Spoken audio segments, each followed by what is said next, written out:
নক্ষত্র ফালাইয়া আরও দূরে যাইয়া যদি কোনো শয়তান থাকে তার ভিতরেও কিন্তু এই ত্রাসের সঞ্চার হয়। তো আমার রাসূল যদি একজন কাফের শত্রুর মনে 1 মাসের পথ দূরে থাকতেই মনের মধ্যে ত্রাসের সঞ্চার করতে পারেন, তাহলে আমার রাসূল কেন আশিকে রাসূলের মনের ভিতর মহব্বতের ঝড় তুফান সৃষ্টি করতে পারবেন না, যে ঝড় তুফানের জন্য তারা দাঁড়িয়ে যাবে। তাকবীর। আশিকে রাসূল আল্লামা ডক্টর আব্দুল্লাহ আল মারুফ সাহেব, নারায়ে রিসালাত। তাফসীরুল কোরআন পরিষদ বিয়ানীবাজারবাসীর পক্ষ থেকে নারায়ে তাকবীর।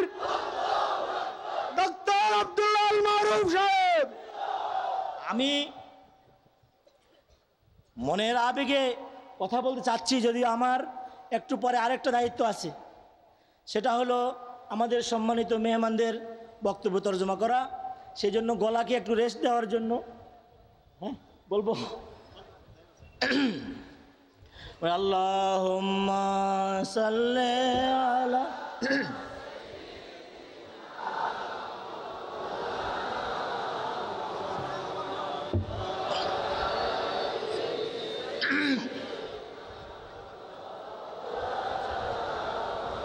ভাইরা আমার, আপনারা দেখেছেন যে জমিনের মধ্যে বিভিন্ন গাছ থাকে, এই গাছের মধ্যে বিভিন্ন রকমের ফুল হয়। এই ফুলের মধ্যে সবচেয়ে ভালো 2-1টা ফুলের নাম বলেন তো। যেমন কি গোলাপ, যেমন কি চামেলি, যেমন কি জবা, যেমন কি গাঁদা ফুল। আমাদের দেশে যখন কোনো একজন বুজুর্গ লোক আসেন, একজন রাজনৈতিক নেতাই আসেন, সমাজের নেতা আসেন, আমরা তাকে ফুলের মালা দেই কিনা? আমরা কি সেই ফুলের মালার মধ্যে গোলাপ, গাঁদা ফুল, চামেলি বা এই ধরনের যে সকল ফুল পাওয়া যায় সেই ফুল দিয়ে মালা গাঁথি কিনা? আমরা কি বেগুন গাছের ফুল, মূলা গাছের ফুল দিয়ে মালা গাঁথি? তো কেন আমরা এই ফুল দিয়ে মালা গাঁথি?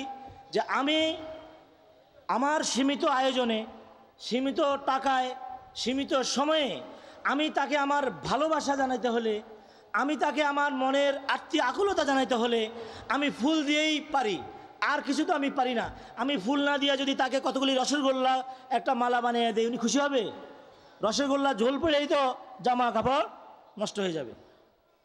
তো আউলিয়া একরাম দেখলেন যে উম্মতে মুহাম্মাদি সাল্লাল্লাহু আলাইহি সাল্লাম তারা দুর্বল, তারা এত সুন্দর সুন্দর দোয়া, এত সুন্দর সুন্দর সব হাদিসের আমল তারা করতে পারবেন না। তখন আউলিয়া ইকরাম করতেন কি, তাদের জন্য কোরআন ও হাদিস থেকে বেছে বেছে কিছু কিছু জিকির আজকারের তালিম দিতেন। যেমন বললেন যে তুমি সুবহানাল্লাহ সুবহানাল্লাহ 33 বার পড়বে, আলহামদুলিল্লাহ 33 বার পড়বে, আল্লাহু আকবার 34 বার পড়বে।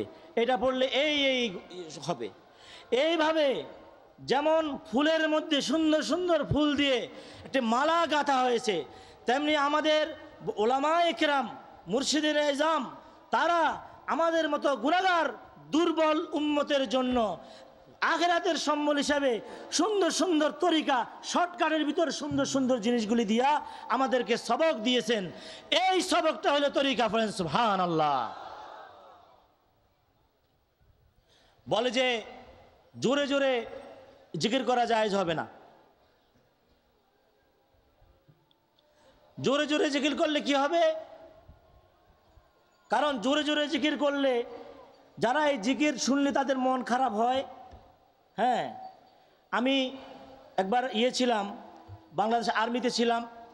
তো সেখানের মধ্যে সপ্তাহে তাদের বৃহস্পতিবার দিনে মসজিদের মধ্যে বসে আধা ঘন্টা লা ইলাহা ইল্লাল্লাহ, লা ইলাহা ইল্লাল্লাহ, ইল্লাল্লাহ ইল্লাল্লাহ জিকির করত। কিছু লোকও আছে যারা ইন্টারনেট ব্রাউজ করে, ইন্টারনেটের মধ্যে মেয়ে লোকের ছবি দেখে, ইন্টারনেটের মধ্যে খবর টবর সংগ্রহ করে, তাদের ডিস্টার্ব হয়। তো আলোচনা করলো যে আমাদের ডিস্টার্ব হয়, জোরে জোরে জিকির করার দরকার নাই। তো কিছু কিছু লোক বললো ঠিকই তো আছে, এই জোরে জোরে কেন করবে, আমাদের ডিস্টার্ব হয়, কারণ তাদের তাঁবুগুলি কাছাকাছি। তো আমাকে বললো, আচ্ছা ডক্টর মারুফ সাহেব আপনি বলেন দেখি এইটার কি কেমন হবে করলে।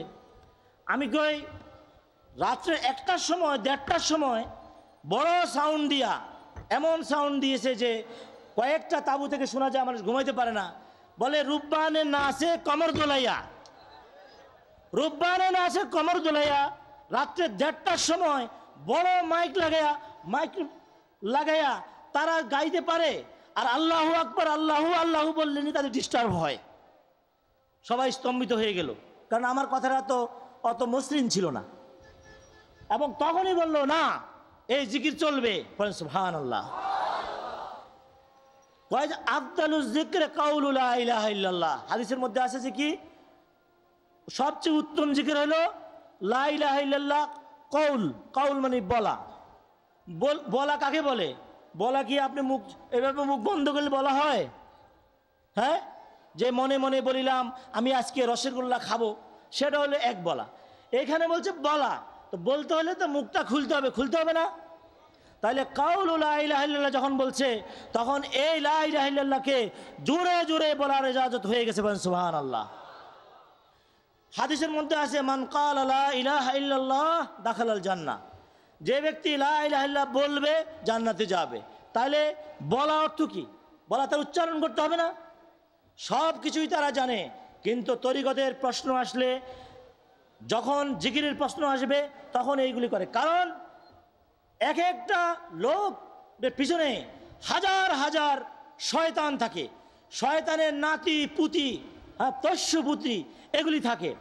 যখনই লা ইলাহা ইল্লাল্লাহ বলে, তখন গুনিয়াতুত তালিবিন কিতাবের মধ্যে আছে এবং বহু হাদিসে আছে যে কলবের মধ্যে শয়তান বসে থাকে, আল্লাহর জিকির করার সাথে সাথে এই কলব থেকে শয়তান দূরে চলে যায়।